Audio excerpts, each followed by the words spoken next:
News.mc on Monaco Info is brought to you by Monaco Legend Properties.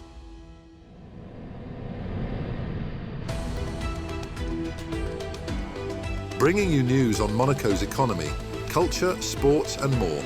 Welcome to News.mc, your English rendezvous on Monaco Info. Coming up on News.mc, discover past week's top stories and meet the people who make Monaco. Hi, my name is Olena Prikotko. I'm the co-founder of the British School of Monaco, and you're watching News.mc on Monaco Info. What's been making headline in the past week? International residents gathered in Monaco on May the 21st for a discussion focused on the Principality's attractiveness as a place to live, work and invest. The event invited residents to share their experiences of settling in Monaco and explain what motivated their move. Participants highlighted Monaco's stability, quality of life, professional opportunities, and close relationship with local institutions as key advantages.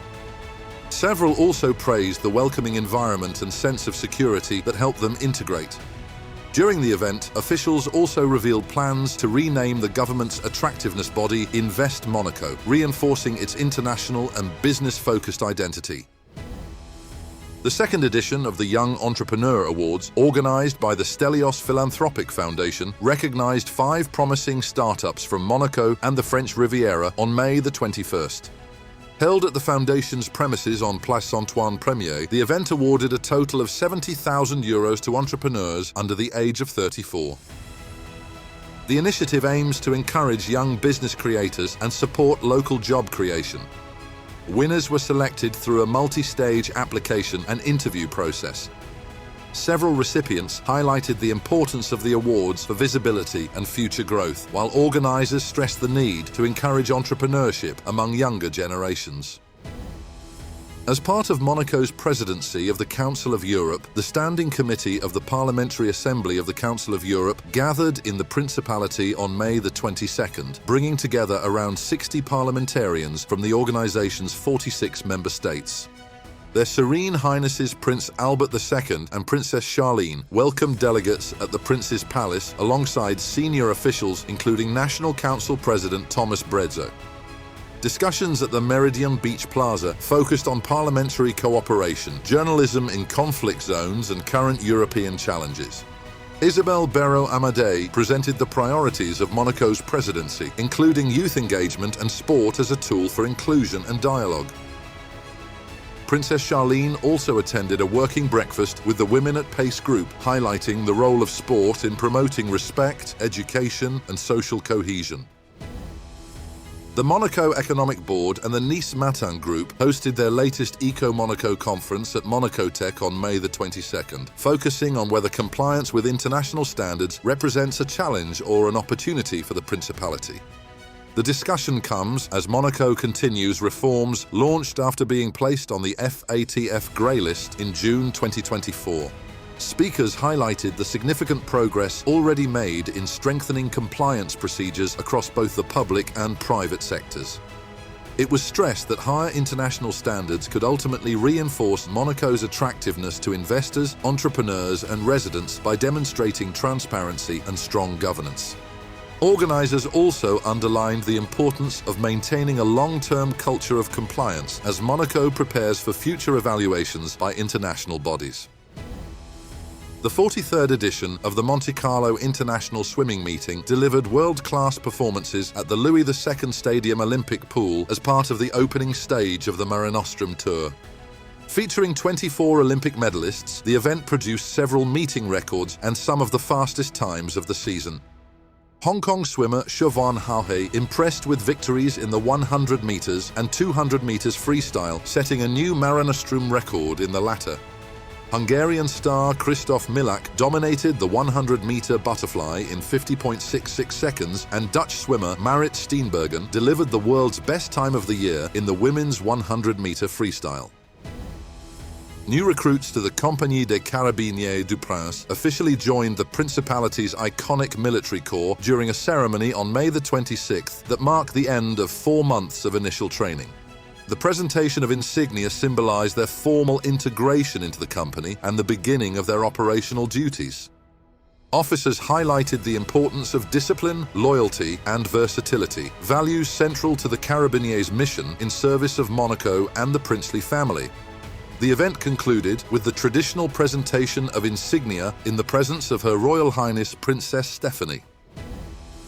The 17th edition of the Monaco Blue Initiative opened at the Oceanographic Museum of Monaco on May the 27th in the presence of their Serene Highnesses Prince Albert II and Princess Charlene, bringing together political leaders, scientists and economic stakeholders committed to ocean protection. Since its launch in 2010, the forum has become an important platform for discussions on sustainable ocean management and the development of the blue economy. Delegates from countries including Mauritius and Gabon highlighted their own blue economy strategies, while the Prince Albert II Foundation and Princess Charlene Foundation also announced a partnership linking sport and environmental awareness ahead of the Crossing 2026 Water Bike Challenge across the Pelagos Sanctuary. The Roca team are through to the Betclic Elite semi-finals after eliminating JL Borg 2-0 despite travelling with just 7 professional players available.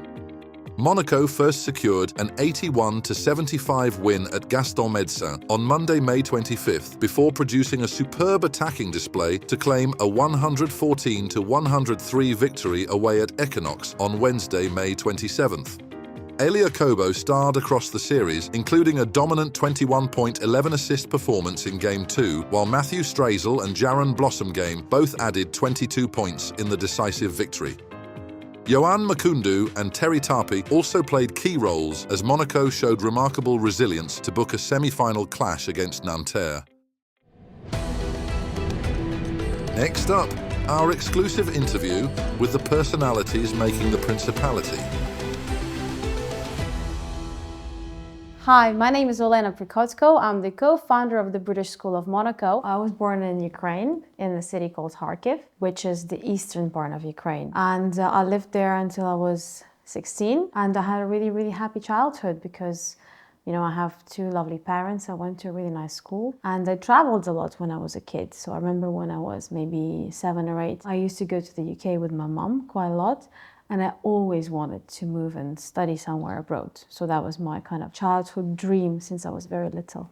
I always wanted to be an entrepreneur, always. My dad was an entrepreneur. My mom was a professor of law, quite a famous one in Ukraine. But I always wanted to have my own business. I remember I used to tell my dad that I wanted to do this. I think leadership qualities, they have to be developed, but I think it's something that you're also kind of born with. I moved to France when I was 16. I finished school when I was 16, and I went to University of Nice because I used to go to Nice to learn French for several years before that. So I love Nice. I loved Nice. I loved France. There was a film, Angélique Leroy, the old movie, the French movie. And I heard the French language at some point on the TV because the translation disappeared and I just heard the French language. And I told my mom, that's it, I'm gonna learn French. So that's how I was maybe 10, 11, I started learning French. And then I went to a French university and I did law in Université de Nice. So I have a master's in law from a French university. In 2016, we opened Modlex, which is a company that provides academic support, tutoring, preparation for exams. We used to do also homeschooling for the families who didn't want to take their kids to the school, or for example, for professional athletes that simply cannot go to the school because of their schedules. And then in 2022, the business turned into something new. Now we own the British School of Monaco. We opened it 3 years ago, and we have around 150 kids, and we have early years, we have primary, we have secondary, and we have an individual program. So it kind of grew pretty fast. We're very happy about that. We do a British national curriculum. So at the moment we are starting our first year of IGCSE next year. So the first cohort of kids are starting year 10 in September. And then we're going to be doing A-levels from September 2028. It's actually my husband's idea, the British School of Monaco. And it was also a natural development of what we were doing before. We used to do the bespoke individual program. So we had the accreditations from Cambridge, from Pearson. These are accrediting bodies that provide exams and curriculum. curriculum to the schools. So we had that, and then we felt that there is a place for another school in Monaco. So there is the national system, the French system, then there is the International School of Monaco that does international baccalaureate, and we offered to the government to bring in a third type of education, which is considered one of the best educations in the world, the British education. We have a really, really good team of teachers. We bring everybody from the UK. They're highly qualified teachers that we select personally each time. We have a fantastic principal. He developed a very big school in Malaysia, which was one of the top schools in the world in the last couple of years, because it's a small school, it's a boutique school. We only have 16 kids per class, quite big classrooms, but it's, we know everybody. I meet the kids in the street and I know their names, and same goes for the parents. So we try to create this very intimate environment in which kids, they strive, they learn well, and they really enjoy coming to school. That's really important to us. Sports is really, really important. We recruited a fantastic sports teacher who has lots of years of experience working in different schools and developing curriculum. Then also in April, we're starting sailing. So we have a partnership with the yacht club where our kids will be doing sailing on Fridays. Every day they do something interesting, and they obviously are using the infrastructure that Monaco has built. They go to the stadium. We do some of the sports in the places that are provided to us by the Éducation nationale, but then also some of the private ones that we have a relationship with directly. But sports is crucial because it's for their physical and mental development, and also for, as I said, this teamwork, this cohésion d'équipe. We're doing something very meaningful in the community, It's not just a business, it's a social project. I can't imagine any other job where you could have a connection to kids like that, because I find this extremely motivational, seeing children every day, because they're just so lovely. I love kids. I think the fact that there is so much purpose to what we're doing, that makes us extremely fulfilled and happy people on a daily basis with our work. And what I love in Monaco is that I like that it's small. I really do. I like that, I go outside and I know people. I meet people all the time in the street. I love that it's so clean and safe. I love the fact that there is le souverain, the prince. For an entrepreneur, it's super important. You need to know who you're going to be dealing with tomorrow, in a year's time, in 2 years' time. There is a person who has vested interests in the success of the state.